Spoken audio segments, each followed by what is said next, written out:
Hello बच्चों, let's see the question. The question says, when a source of sound approaches us, the pitch of sound which we hear appears to be higher than the actual one. And when the source of sound moves away from us, the pitch goes low. Explain. Question में हमें क्या बोला है कि जब भी हमारा source approach कर रहा है, जो समझो साउंड ऑफ सोर्स अप्रोचेस अस, ठीक है, तो पिच क्या होती है साउंड की, वो हायर सुनाई देती है एक्चुअल से। और जब सोर्स हमारा अवे मूव करता है तो जो पिच है हमारी नीचे चली जाती है। तो ऐसा क्यों होता है?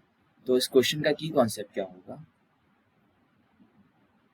की कॉन्सेप्ट हम जैसे कि जानते हैं कि जो हमारी फ्रीक्वेंसी म्यू का जो वैल्यू होता है वो होता है वी अपॉन लैम्डा, ठीक है। जैसे जैसे म्यू फ्रीक्वेंसी बढ़ती जाती है वैसे वैसे लैम्डा घटता जाता है, ठीक है। इस रिलेशन से हमें ये पता चलता है। अब लेट अस कंसीडर कि मेरे पास एक सोर्स है, ठीक है, और एक मेरा ऑब्जर्वर है।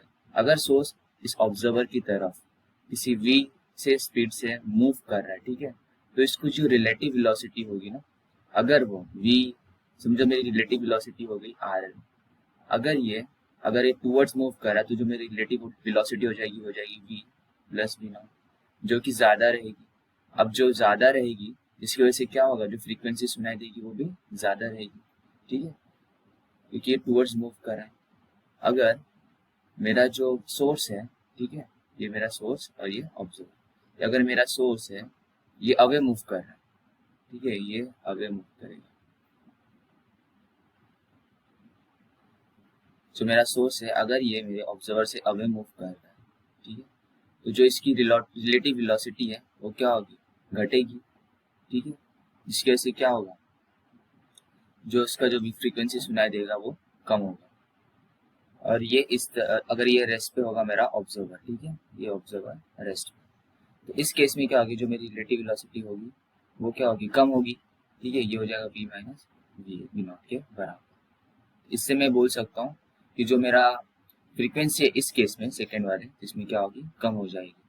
अगर जो मेरी फर्स्ट केस में अगर मेरी रिलेटिव वेलोसिटी अगर समझो बढ़ रही है, तो इस केस में केस वन में क्या होगा, फिर मेरा म्यू की वैल्यू क्या होगी, फ्रीक्वेंसी कितनी होगी, वो होगी v upon v minus of V not. अगर मैं मान लू V S into mu dash, ठीक है। अगर मैं मान लूँ कि मेरा जो ऑब्जेक्ट है रेस्ट पे है, ठीक है, ये मेरी रिलेटिव वेलोसिटी हो जाएगी। और सेकंड केस ये इसके लिए, ठीक है, और सेकंड केस मेरी रिलेटिव वेलोसिटी क्या हो जाएगी, और सेकंड केस मेरी रिलेटिव वेलोसिटी हो जाएगी mu is equals to V upon V plus V S into V dash. ये मेरी सेकंड केस की हो जाएगी। मतलब जैसे जैसे हम लोग डिस्टेंस बढ़ाते हैं, और जैसे जैसे हम लोग का सोर्स और ऑब्जेक्ट का डिस्टेंस बढ़ेगा, जो हमारी रिलेटिव वेलोसिटी कम हो जाएगी, जिससे कि फ्रीक्वेंसीज कम सुनाई देगी और पिच भी लो सुनाई देगी। पर जैसे जैसे हम अपनी जो सोर्स और ऑब्जेक्ट के डिस्टेंस को कम करेंगे तो फ्रीक्वेंसी क्या होगी, ज़्यादा सुनाई देगी, ठीक है, और जो पिच है वो हाई नोट्स पे मूव करेगी, ठीक है। तो ये एक्सप्लेन कर दिया मैंने। Hope you understand this question. Best of luck, thank you.